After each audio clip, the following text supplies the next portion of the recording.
पिताश्री। उल्लूक, उल्लूक मेरे पुत्र, आयुष्मान भव, कीर्तिमान भव। आओ मेरे निकट बैठो, मेरी तलवार के निकट बैठो। हाँ, ये तो बताओ मेरा गंधार कैसा है? बिल्कुल वैसा ही सुंदर है पिताश्री, जैसा आप छोड़ कर आए थे। मैं गंधार को कभी भी नहीं छोड़ के आया था पुत्र। हर रात मेरे सपने मुझे गंधार ले जाते और मैं गंधार की गलियों को प्रणाम करता हूँ, उसकी सुगंधित वायु में सांस लेता हूँ और फिर लौट आता हूँ पुत्र, लौट आता हूँ। तो पिताश्री एक बार वहां हो क्यों नहीं आते? नहीं पुत्र, मैं अभी नहीं जा सकता, नहीं जा सकता। देखते नहीं, मैं अपनी तलवार को धार लगा रहा था पुत्र। पिताश्री? हाँ, अब अपने शस्त्रों के निकट रहने के दिन आ गए हैं उल्लूक। ऋतु बदल रही है, मैंने तो अपने पांसे भी रख दिए हैं। ये देखो मेरे खाली हाथ, बिना पांसों के कैसे अधूरे लग रहे हैं पुत्र।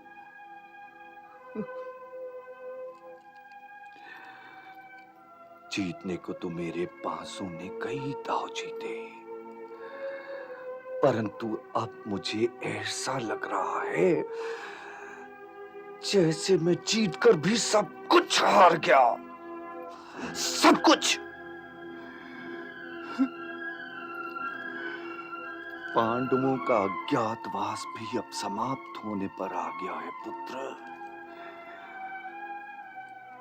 परंतु हम अभी तक उनके छद्म रूप को ताड़ नहीं पाए, नहीं ताड़ पाए। इसलिए अब औपचारिक शस्त्रों से ही युद्ध करना पड़ेगा पुत्र, और ये युद्ध नहीं होगा, ये महायुद्ध होगा, महायुद्ध।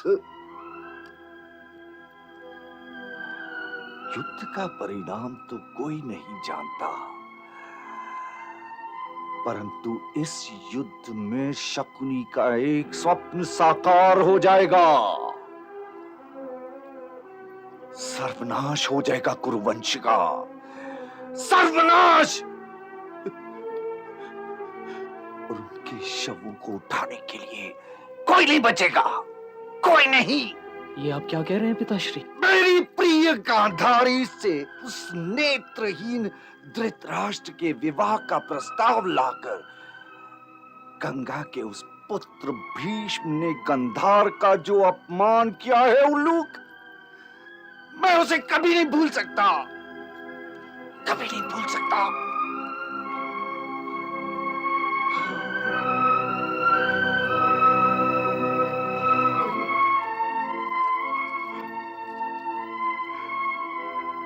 मैं जब भी राजभवन जाता हूं और अपनी कमल नयनी बहन गांधारी को देखता हूं,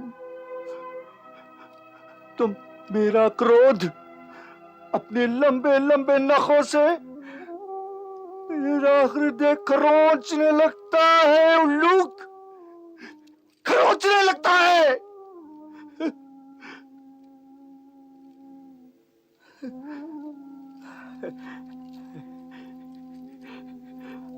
परंतु तुम ना डरो पुत्र, तुम ना डरो, तुम तो गंधार के दीप हो, और कदाचित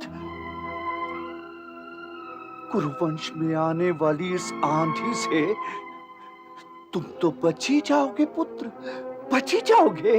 किंतु पिताश्री, हमें कौरवों और पांडवों के इस युद्ध से क्या लेना देना? हम तो गंधार लौट ही सकते हैं। नहीं पुत्र नहीं, मैं एक जुआरी हूं, हार कर तो उठ ही नहीं सकता। दुख तो केवल ये है कि इस द्यूत क्रीड़ा का अंतिम दाव किसी द्यूत क्रीड़ा गृह में नहीं लगेगा, रणभूमि में लगेगा, रणभूमि में। और दोनों ही ओर से पांसे फेंकेगा काल। मैं द्यूत में निपुण अवश्य हूं, परंतु काल तो फिर काल होता है ना। और मैं उस सूत पुत्र कर्ण की भांति ऐसा भी नहीं कर सकता कि विजय या पराजय के विषय में सोचे बिना ही रणभूमि की ओर चल पड़ूं।